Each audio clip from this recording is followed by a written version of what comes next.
All right, today we're going to be talking about round vision and adaptation in Congress. So first of all, just a little bit about me. My name is Nick Ostheimer. I compete in congressional debates. Right now, I'm ranked #1 in the country by NSDA points. I have a lot of national circuit experience under my belt. I have competed since the end of 6th grade.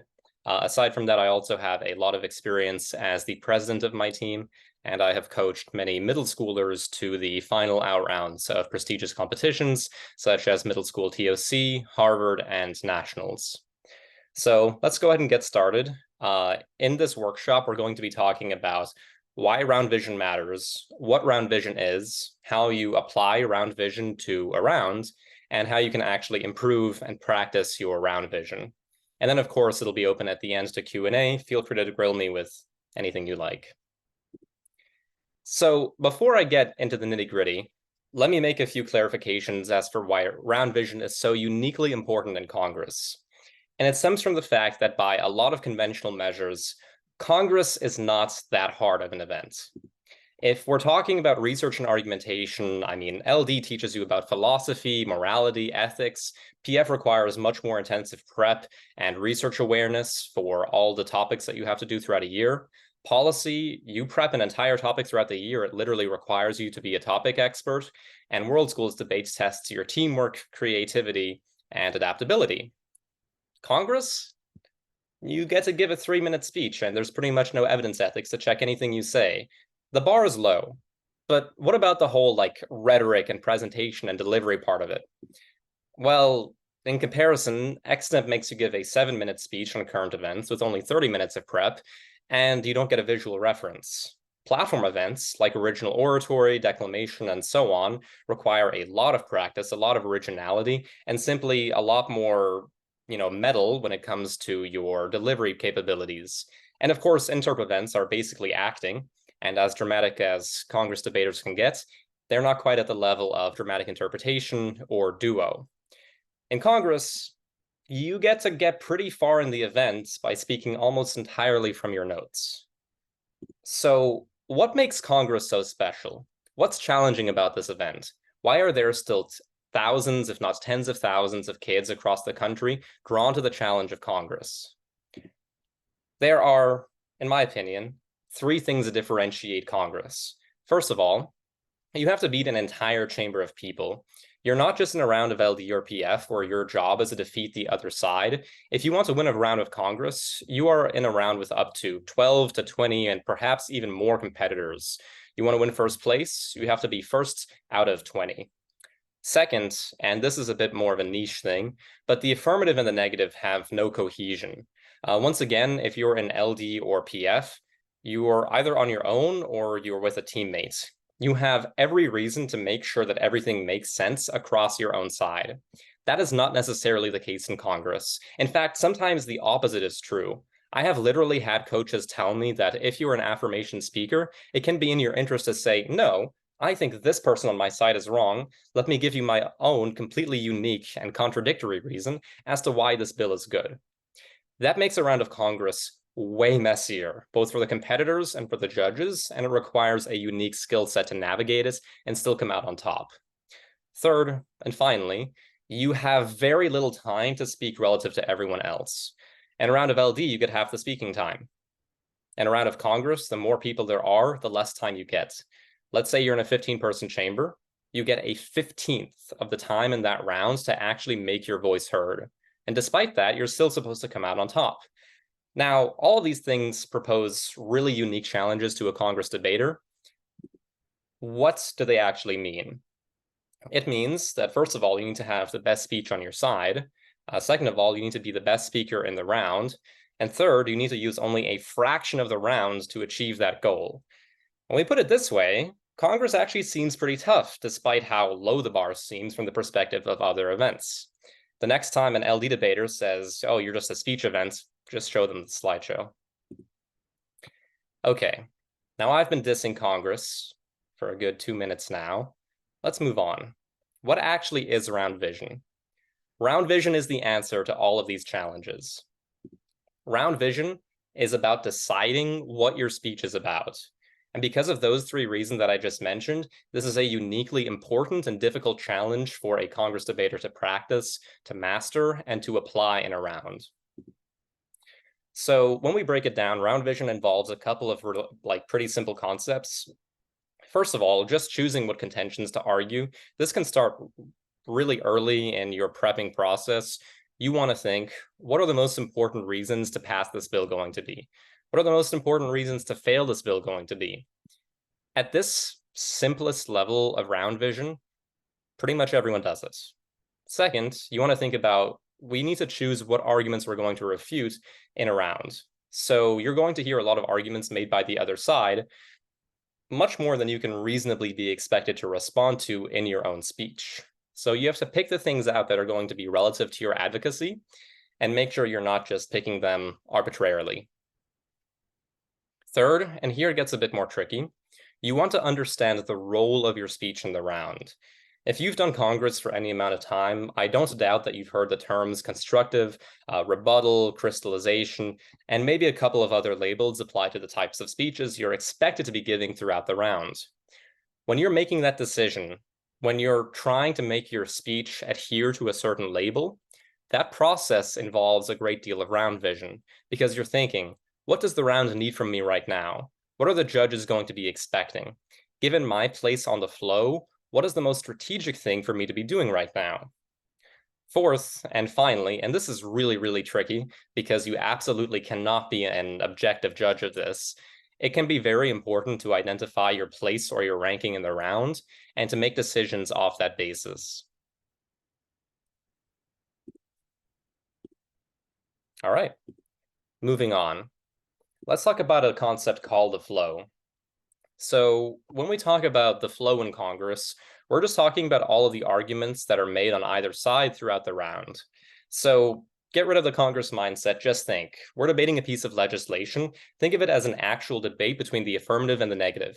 Here are the good reasons, here are the bad reasons. Good reasons, bad reasons, and so on. So depending on what arguments, what contentions, and what framing is established at the beginning of the round, that is very likely going to affect how your speeches at the end are going to be affected by that process. This seems simple enough. Question, does anyone know where the term flow comes from?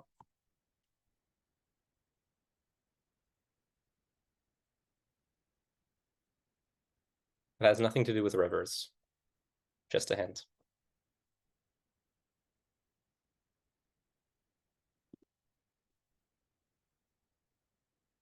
Any takers? I know we must have at least one person who has done public forum, Lincoln Douglas, or policy. Tanmay. I just remember from LD just writing everything they say, so I guess flowing the entire round. Yeah, exactly. Simple enough. The flow comes from flowing around on a legal pad. That's basically just keeping track of the flow of the debate. Maybe it does have something to do with rivers. I don't know. It's metaphorical. So you want to be keeping track of the claims, arguments, etc. And that is a norm that has been adapted from events like LD and PF. And that's just where the term comes from, but we will be touching on that again later. Okay, here's a neat little diagram. This is a pretty useful visual way to visualize the flow. When you're considering this debate, think of it as two scales that the speakers on the opposite sides are trying to add on to. Affirmative speakers are trying to add weight on their side. These are the reasons to vote AF. Negative debaters are trying to give you reasons to vote neg and add weight to their side. When it gets to the rebuttal, they're not just adding weight to their side, they're knocking weight off the other side. So this is a neat little metaphor to think, oh, when we're going through the debate, who has more weights on their end of the scale? Should my speech focus on building new blocks to make my side heavier, or just on throwing stuff at the other side to knock their arguments down? Now that leads us into why round vision matters. Why are we getting mixed up in all of this abstract mumbo jumbo? How does this help me win a Congress round? Well, it's important to remember that you are just one of many speakers. It gets really, really easy for us to overestimate our importance and our relevance in the round. even the most important and the best speaker in a competitive round doesn't necessarily occupy most of what the judge is thinking about. So as a result, it's very important that you use your time deliberately and judiciously to make the most impact upon the round and your judges. And you cannot accomplish that just by thinking, oh, this is the argument I like the most. Oh, this is the argument I happen to have prep on, and then making your arguments and continuing your speech purely on that basis. It's also really important because you don't want to waste your chance. Not all speeches make the most impact in a round. That should be obvious enough because someone has to get first and someone has to get dead last. Debating well doesn't matter if you're not debating in the right way. Judges aren't thinking of this as a series of speeches thinking, oh, this one has a nice speaking voice. This one had great evidence. A lot of the judges take a very holistic and big picture approach to evaluating the debate. They will always think, what has your speech added to your side's advocacy that no one else did? And if they're thinking about important arguments that have been made and that no one is continuing, or if someone is leaving something big out, or if just everyone is talking about it, they're going to be thinking about that clash. So think about it. If you don't touch on that clash, are they going to care about your speech? Even if it's great, even if you have perfect rhetoric, perfect delivery, perfect evidence, perfect contention structure? No. This is the X factor. Now, let's get into the tricky part. How do we use round vision? How do we apply it to our speech? So first of all, and simple enough, it's just identifying the right things to talk about in your speech. If you have ever given a crystallization speech in Congress, you have applied a pretty significant amount of round vision to that round. We like to think of certain important arguments in a round of Congress as clashes. When you group speeches and you group arguments into these clashes and then deliver crystallization speeches off of them, you are engaging in round vision. So a question, open-ended question, anyone can answer. What are some ways to identify an important clash you should talk about in your speech? What's it going to look like? Any signals, any telltale signs?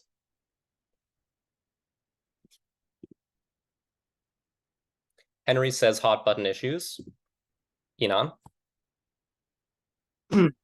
Whenever you have like a congressional debate, like there's obviously going to be like a very main, like big clash in the round that App and Neg are constantly going to be talking about. It's going to take over like a huge part of the debate. So you obviously want to have that in your speech and include that, hit the big parts of the debate and like really answer the question for everyone in the round. Right. Something that people have been disagreeing about. Ujal. Yeah, along the same lines. It's basically, if it's something that basically every single speaker so far has talked about, then you probably need to address it in some way and probably need to give the best interpretation to win the judges over. That's a good way to put it. Henry, you want to add on to that? I would kind of somewhat off that and other things. Whatever the biggest impact is, whether it be like, oh, just unconstitutionality. I mean, obviously, like the LDPF policy version is nuclear war, but Congress, it's typically slightly lower stakes. But whatever that big, giant, scary impact for the judges sometimes. That's a big factor, something that's very important to the round, that's going to have big impacts. And a lot of those things do tie together. You're all right. And here are some ways to identify that clash. What matters, what doesn't. So first of all, you can tell if the debate is actually centering around that clash. Are most of the speakers in the round talking about it? So for example, in a round debating a carbon tax, that's a very stock bill that I don't doubt many of you have seen this year. People are going to be talking about the environment. That's almost inevitably going to be a significant clash in its own right. A lot of arguments, a lot of impacts, a lot of warrants will fall under that umbrella. As a result, it can often make sense to make your crystallization or make any speech really relevant to that general area of the environment when it comes to a bill like a carbon tax.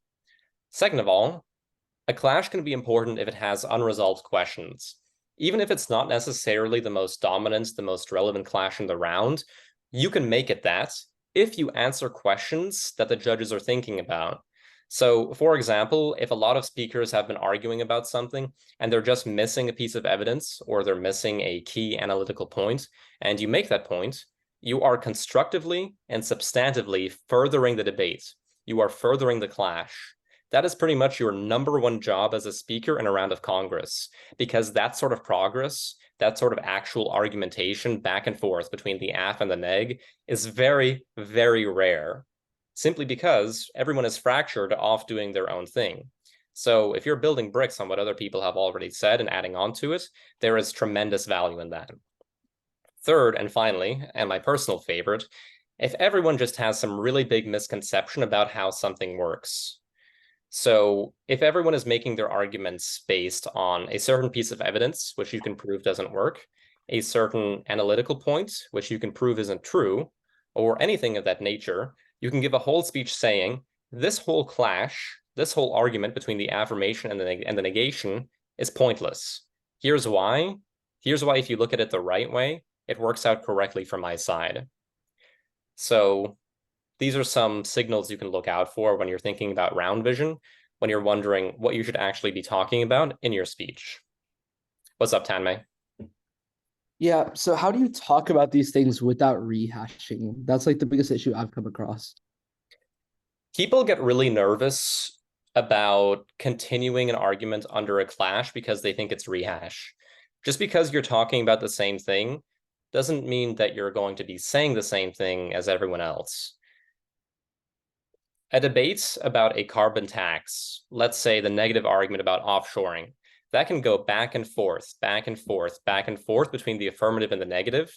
And it can be a healthy debate as long as someone is always making a unique, relevant, and constructive point that furthers that debate. Just because that clash continues being relevant doesn't mean it's rehash, as long as debaters are actually making relevant arguments.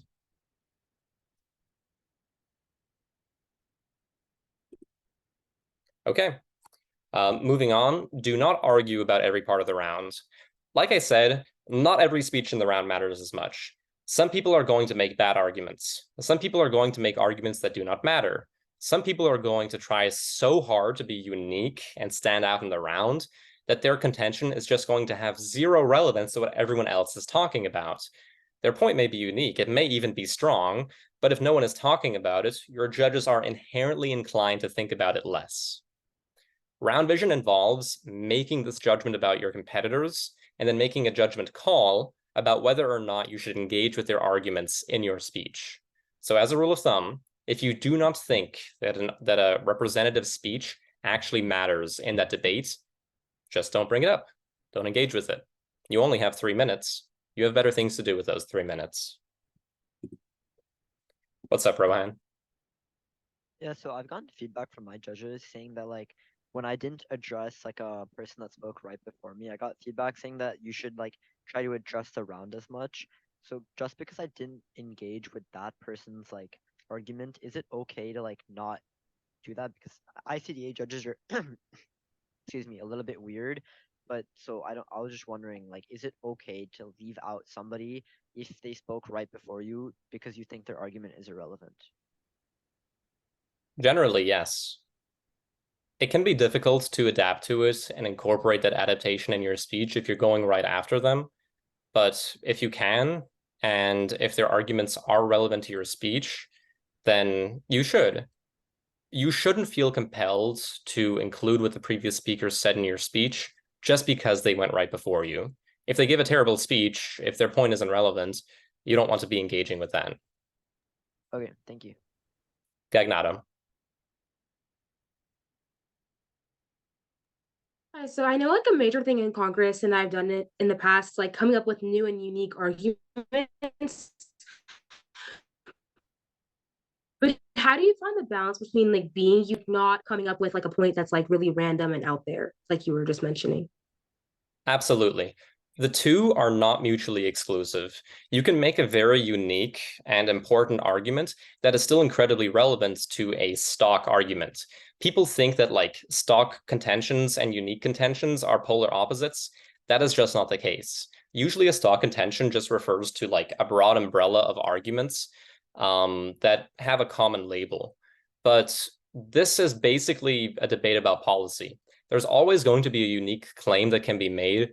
What does enacting the specific policy action lead to when it comes to the stock issue? Is there a unique mechanism? Is there a piece of evidence that we haven't thought about yet? And if you do your research well enough, like you always have to do for unique arguments, you can find that sort of claim that is still completely relevant to what other people are saying. This can be a really, really powerful strategy because A, you're still being engaging and relevant, and B, you have a unique and important argument that's going to stick out from people who don't deviate from the stock arguments of a stock clash. So like, for example, if the bill is talking about like the last bill we had last month about like providing life-saving drugs and making the prices for like price caps on them, if I come up with a point that's like kind of the same about saving people's lives, but also like kind of a unique way of solvency, is that still being unique while also not being too out there? Absolutely. Your argument is not defined entirely by its warrant or by its impact. Just part of it has to be unique. Generally, as a rule of thumb, pretty much any argument you make in Congress should impact out to how it affects people. And the purest way of doing that is saving human lives. When it comes to a drug debate, or, like you said, decreasing the price of life-saving drugs through price controls, there are a lot of different ways in which that type of policy could save lives or get people killed. You can make very predictable arguments that lead to those impacts, or you can make very unique arguments that lead to those impacts. Thank you. Great. So just to test your intuitions about this, let's take a look at this flow from a hypothetical Congress round about a carbon tax debate. And yes, this is very rudimentary. I'm giving you one or two words about what each speech is saying, but you get the gist. So the people on the affirmation are mostly making arguments about the environment, saying that it reduces emissions, and people on the negation are mostly making arguments about offshoring, saying that companies are going to leave the country because of the increased prices associated with the carbon tax. Meanwhile, we have one speaker on the negation saying that we're going to increase prices. They don't talk about the environmental argument at all. And we have one person in the affirmation who engages with that argument saying, actually, we're going to reduce prices because of the carbon tax. So consider this question, and I would like multiple people to answer and offer different perspectives. Imagine you're the seventh affirmative speech in this scenario. What should your speech be about?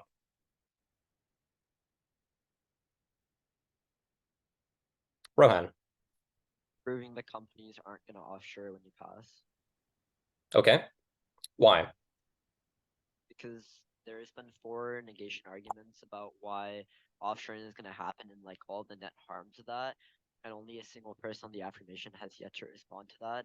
So it's kind of like the big question that's been posed by the negation, and like the affirmation can keep talking about net benefits, but if they're not addressing like what the net harm of this legislation is, then like somebody like a judge who's listening might like think that the negation would win because there's this really big net harm that's been posed that could like have a detrimental impact on like millions of lives, and like literally nobody from the affirmation has yet to talk about it. Okay, good answer. Ujjwal. I would spend the majority of my speech deflecting the offshoring point on the neg, and then probably like the last little bit, maybe like 45 seconds, talking about how we would reduce prices to kind of cover the basis of the whole debate.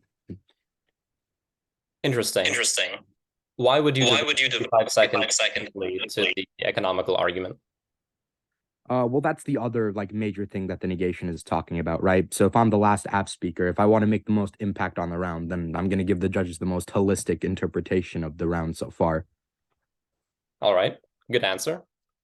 Aaron.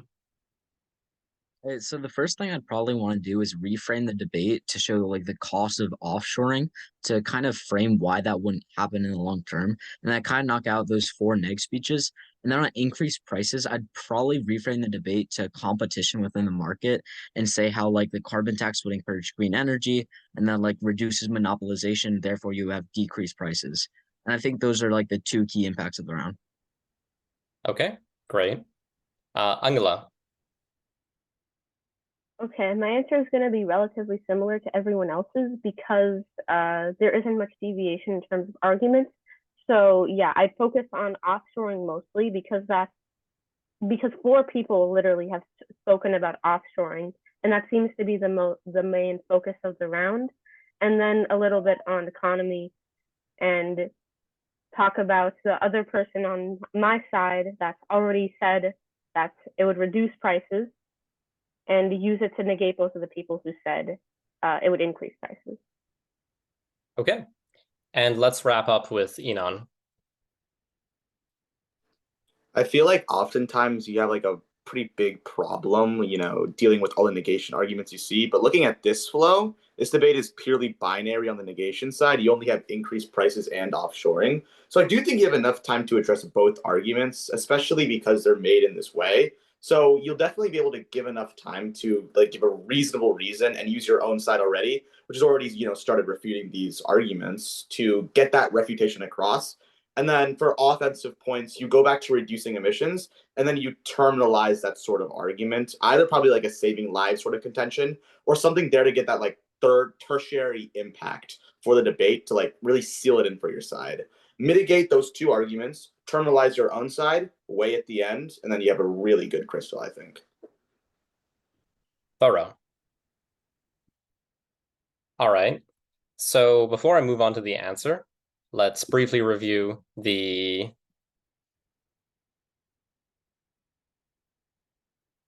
general rules here.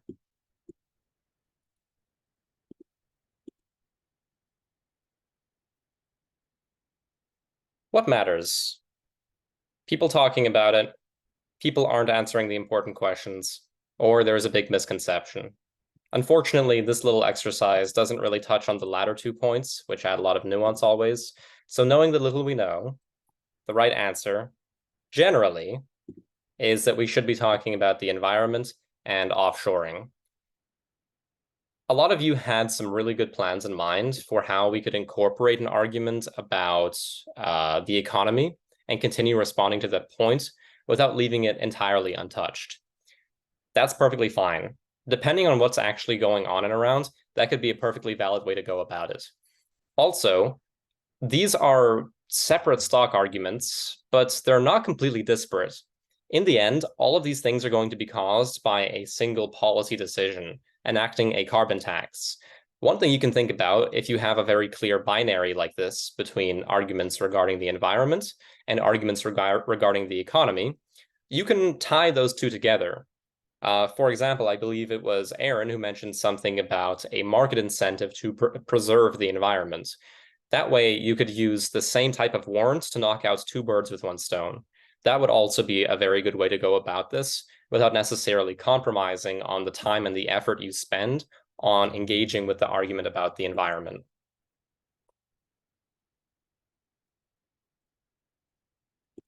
All right. Moving on, and here's a unique little strategy that I have used often to great success, sometimes to mediocre results, because here we stray away from a strict understanding of the flow debate, challenging the strongest speaker specifically. This looks like going out of your way in your speech to refute and engage with the person you believe has been the most successful in the round so far, even if they aren't necessarily the most relevant to what you're trying to do in your speech or the most relevant to the flow. There are a couple of advantages to this. So first of all, the strongest speaker is usually going to be associated with the strongest arguments and the most relevant points. So generally, this is a fine rule of thumb, but it can be dangerous and a bit reductive to say, oh, this person is probably going to rank the highest. This means that their points are the most relevant to what I should be saying in my speech. That's a little bit of a shortcut, but often will work out fine. But second, and more importantly, if you do this sort of thing and you do it correctly, you show that you beat the strongest speaker in the round. And optically, that does a lot of work for you because it suggests that you are not only better than the best speaker in the round, but that you are better than all the speakers in the round. And by appearing to defeat the best speaker in the round by refuting and disproving their arguments, you achieve some sort of dominance over them, and what your judges are thinking, these are my favorites in the round. There are disadvantages. How do we even identify the strongest speaker? It can be very, very challenging to basically adopt the mindset of a judge and think, who do I think is doing the best right now? There are going to be a lot of confounding factors that make it difficult for you to make this value decision effectively. So you can have tunnel vision. You can think, oh, this person is really, really, really good. But maybe if you were looking at it from the outside in, like a judge, you would have a completely different perspective. You may have bias. You may favor certain speaking styles. You may favor certain norms. A lot of the time, judges are just going to have a very different mindset going into a round than you. After all, your competitor, often they're a parent or a coach. You're just going to be looking for different things. And one thing that's going to make this difficult for a lot of people who are active and experienced circuit competitors is you may have an excessive focus on clout and prior results. Oftentimes, especially in the final rounds of national championships, there are a couple of outlier speakers who don't necessarily have a lot of representation on the national circuit, and it can be very tempting for us to say, oh, these people are flukes, they're not going anywhere. And then they place in the top 6 and knock out a bunch of people who we think would have placed way higher than them. That's not a coincidence. That's not just because judges are wacky. That's because we are biased. So if you apply that mindset to this approach of challenging the strongest speaker, you may just make a mistake. And second of all, you don't want to bite off more than you can chew. They're the strongest speaker for a reason. If you refute them and you're not convincing, you're kind of just digging yourself into a hole. But here's a neat little diagram to illustrate this process. Imagine that this is your judge's mental map of who their favorites in the round are right now. So the judge thinks, oh, Senator Anderson has given the best speech. I just think his argument is the most convincing. I think he's contributed the most to the flow. If I wanted to pick one person in this room to be my representative in Congress, it would be Representative Anderson. And then, of course, they have this list based on some sort of hierarchy about what they prefer and what they're judging on, whatever. Now, if I go ahead and give a speech completely contradicting Anderson, completely disproving him, and say Senator Anderson is so utterly, totally wrong, and his side is too, and the judge buys it, they have no choice but to think, this kid must be better than Senator Anderson. And before you know it, you might end up at the top of their list of favorites. Judges and people generally have a hard time trying to relate specific relationships in terms of debates between individuals in a round of Congress. You may not have necessarily defeated Senator Smith or Senator Cheng. You may not have even mentioned them in your speech. If you did, you might have been utterly wrong. But just because the judge preferred Senator Anderson going into it and you beat Senator Anderson, they may place you higher simply because of that. So that is the strategic incentive behind aiming for the strongest speaker and trying to disprove them. Any questions?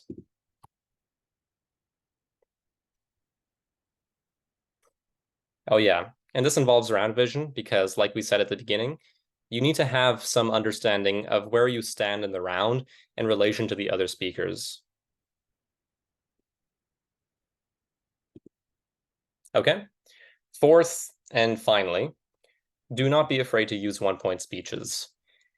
This has become popular on the national circuit because 3 minutes is very little time. Like no one here is going to deny that Congress does not have as much breadth and depth as pretty much any other debate event.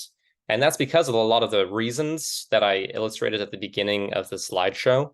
And many of those reasons are the same reason that this event is so challenging. So as a result, if you end up giving a 2-point speech, it can often go like this. You give a 20-second introduction, you spend 70 seconds on each contention, and then you give a 20-second conclusion. That means you end up spending barely a minute discussing a single contention or a clash. That is so little time. How can you do the topic justice? Sometimes you can, but you need to be open-minded to thinking, oh, a 1-point speech is just going to be more strategic in this scenario. There is a disadvantage. A lot of traditional coach judges or lay judges may have an inflexible approach about what they think a Congress speech should look like. they may have been indoctrinated into believing that a 2-point speech is the only way to give a good Congress speech. I don't believe that's the case, but then again, I'm not going to be the one that's judging you in a Congress round. So, as always, know your audience. Any questions? Taylor. Yeah, I just had a question. So when you're like in round and you're formulating these speeches, what do you think the best way of organizing them is? There is no single answer to this question. Personally, I use an iPad that is synced up to my laptop, and I change the structure of my speech all the time because I can just copy and paste whatever I like and edit this at will. That gives me a lot of flexibility to just change whatever I think needs changing. I don't restrict myself to any particular format or any particular structure going into a round. I kind of freestyle it. I know that is not a recommendable approach for most people. So I would recommend drafting and trying to plan out what are the main contentions going to be, what are the main clashes going to be, planning out your arguments, and then depending on what happens in the round, putting them together into a formatted speech, whether you're using a legal pad, sticky notes, an iPad, whatever. Gagnato.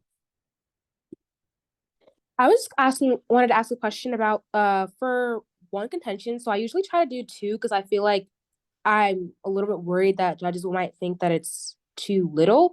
How Sure. do you, or not too little, sorry. I meant like it's kind of, you kind of rehash yourself or go too in depth on a topic. How do you prevent yourself from going too into the weeds when you're doing like a one contention? I'll give an example of this in just a minute, but one thing a lot of Congress speakers don't do that a 1-minute speech would give them the opportunity to do is explain in detail how your specific point impacts out the rest of the round. Very often, Congress debaters just throw a point at the wall and hope that it sticks. If you make a 1-point speech, give it the time it deserves, and then explain what that means for all the other arguments in the round, that gives you a chance to leverage a single contention, maybe a single unique contention, to say, oh, this is what it means for Senator A, Senator B, and Senator C. By the end of this debate, the affirmation ends up winning. So terminalizing it out to that type of rebuttal and that type of weighing is a very important use of your time that is often discounted when you cram in two contentions. Ujjal. Yeah, so this is going to be a more general question. Do you think there's like a level of round vision on the rhetoric side of things to where like if the entire round is kind of trending one way, right? Would it be in your best interest to say if there was like 5 impassioned speakers before you to kind of go more lighthearted? Like, how do you think we should go about that? Absolutely. 100% yes. And I was even thinking about adding a slide here, but I figured it deviated a bit too much from the whole like flow argument-centric vibe of this workshop, but definitely yes. And I can't go into detail for all the rhetorical strategies I recommend you employ because it depends, but contrast is good. Like you said, if everyone before you is giving an impassioned, frantic, flustered speech, it can be very powerful to come in there with a vibe change and give a slow, steady, and very deliberate speech.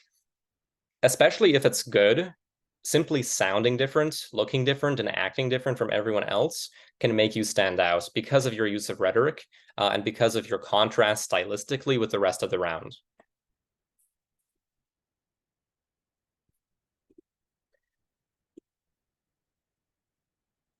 Okay, so moving on, here's the example I mentioned.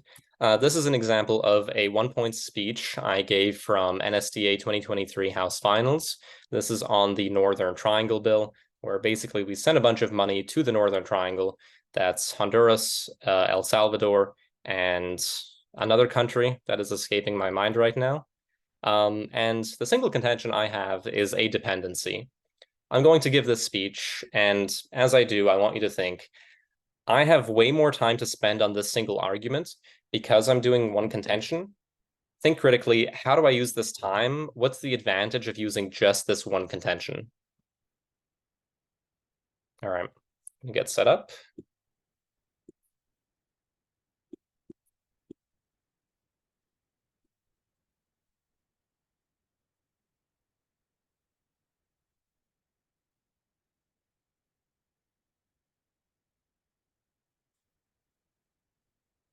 If you came here from the eastern US, you crossed the Rio Grande River.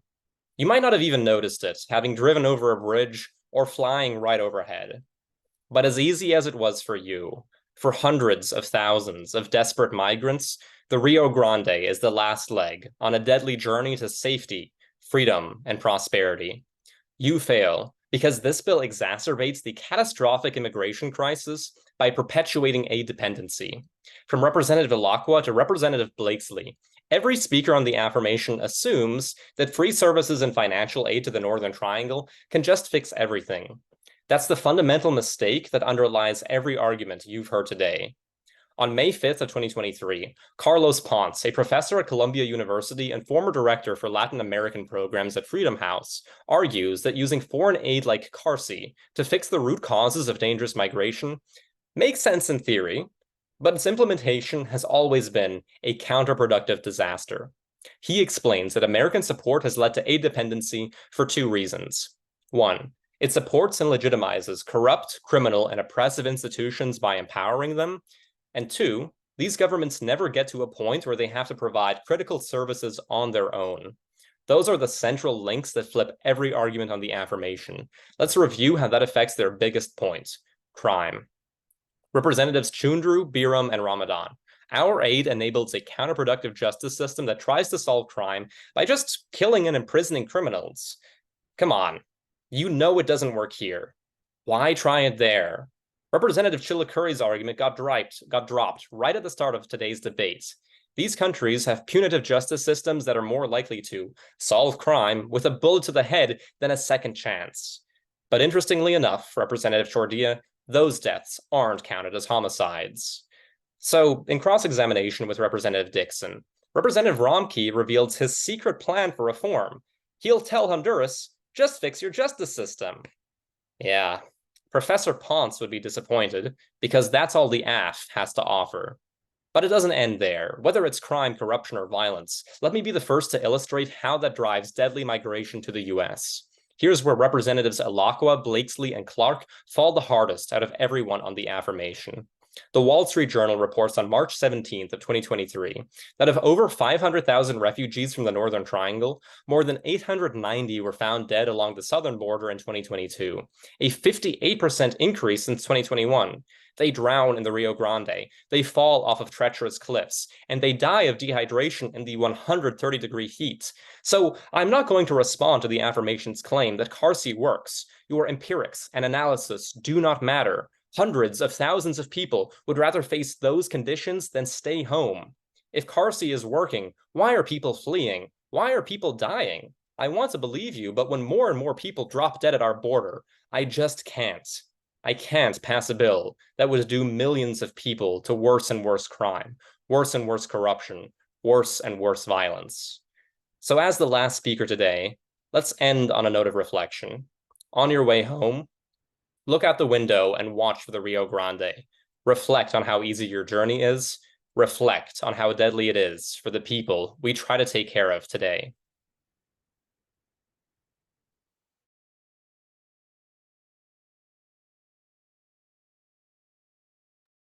Okay, great.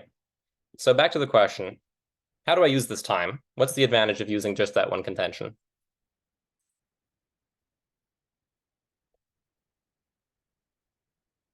May. It allowed you to do more refutation and actually give more warranting. Since you only had 1 point, you were able to actually explain it in depth. Like you gave 2 reasons for why. It creates aid dependency. If you ran 2 points, you'd barely be able to warrant it. And thus it made your argument a lot stronger. And the warrant enabled you to have a lot more clash. And it was much better than if you tried to just, I guess, throw it at the judge with 2 points. Yeah.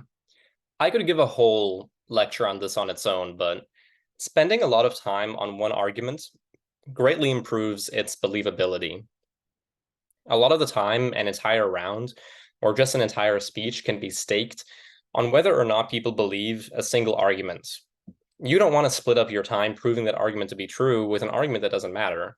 In this case, the one contention speech just makes more sense. Aaron. So specifically on the refutation, since you got to have so much in-depth warranting, and during the refutation, you could really view their content through your analysis and show why, even if their logic is true, it falls to your side and like leads to a net impact and a vote on the negation. Specifically, like on that first thing where it's like our aid promotes like the counterproductive justice system, and like if they're going on that point about reforming justice, if you really like analyze that through your analysis on like strengthening that, it stands out in the round and gets a vote on negation. Perfect. That is exactly true. This is what I was saying about your point regarding like applying market incentives to fixing the environment. It's a very similar thing where I'm using a constructive argument to stand on its own 2 feet. It has its own impact, but I'm also explaining what that constructive argument means for the points the negation have made. So it stands on its own, and it's also rebuttal. 2 birds with 1 stone. Nini. Since most people in Congress speak like really fast because they have a lot of points to give, but in your speech you were like talking nice and slow, and it was clear to understand because it was only 1 point. So you're able to develop that more than someone would speaking like twice as fast, trying to cover multiple points and multiple rebuttals.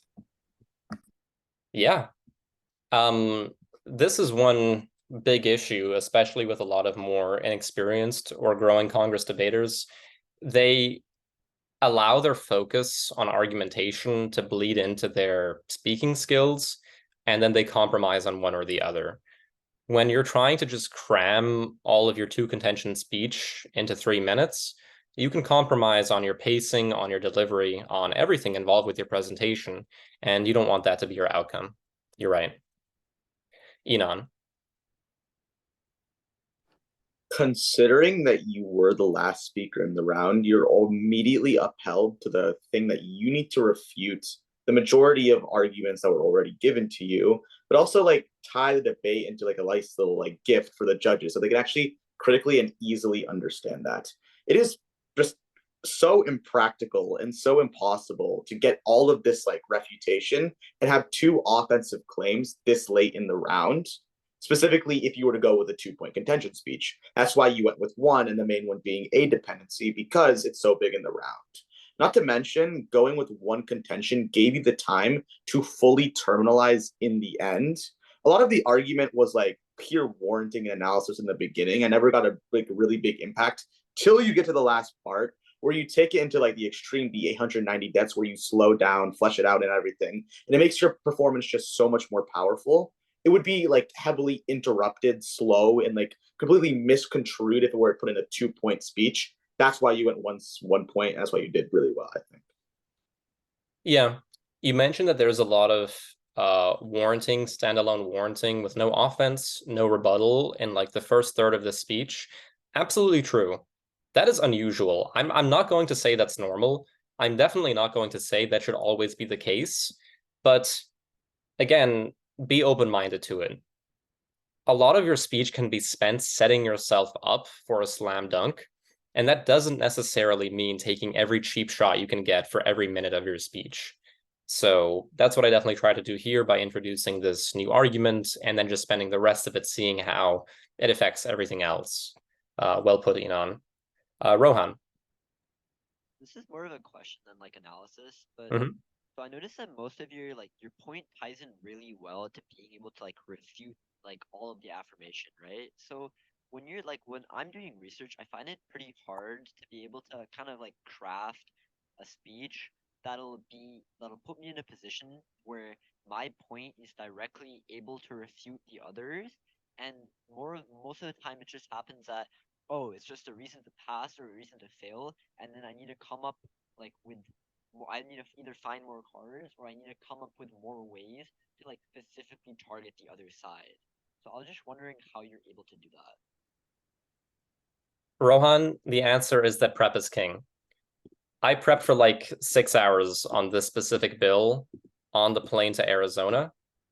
when you have like a dozen pages specifically on the affirmative or the negative side of a bill, you end up with enough constructive arguments that are going to like be necessarily in tension with the other side. People think that they can get away with giving good late round speeches without prepping. In mediocre rounds, you can. Very often, you just can't. It's hard to find constructive arguments that necessarily align with a good opportunity for rebuttal with the other side.